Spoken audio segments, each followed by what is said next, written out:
अब मायावती ही करेंगी जनसभाएं। इस घटना के बाद आकाश आनंद की सभी रैलियां रद्द, बसपा ने भी बदली रणनीति।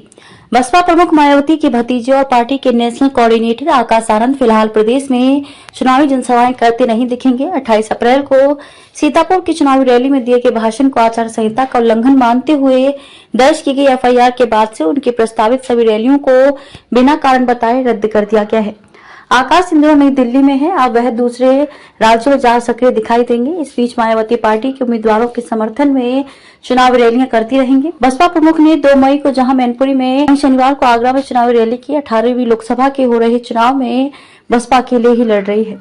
अब की मायावती की चुनावी रैलियों से पहले ही आकाश काफी सक्रिय हो गए थे। आकाश की पहली रैली 6 अप्रैल को नगीना में हुई थी, जबकि मायावती ने 11 अप्रैल से चुनाव प्रचार शुरू किया था। आकाश रैलियों में बेहद आक्रामक अंदाज में भाजपा सरकार को घेरते हुए अपनी बात रख रहे थे। 28 अप्रैल को सीतापुर की रैली में दिए गए भाषण को पुलिस ने भड़काऊ मानते हुए आकाश पर पहली एफआईआर दर्ज की थी। उसके बाद से आकाश की कोई चुनावी जनसभा नहीं हुई है। पिछले कुछ दिनों से कोई रैली न होने पर चर्चा है कि मायावती ने आकाश को फिलहाल राज्य में रैलियां करने से रोक दिया है। पार्टी नेताओं से कहा गया है कि आकाश की रैलियों का कोई कार्यक्रम न बनाया जाए। ऐसे में चुनाव प्रचार से दूर आकाश नई दिल्ली में है। हालांकि पार्टी नेताओं द्वारा इस संबंध में स्पष्ट तौर पर कुछ नहीं कहा जा रहा है। बताया जा रहा है कि आकाश की जल्द ही दूसरे राज्यों में चुनावी सभाएं होंगी।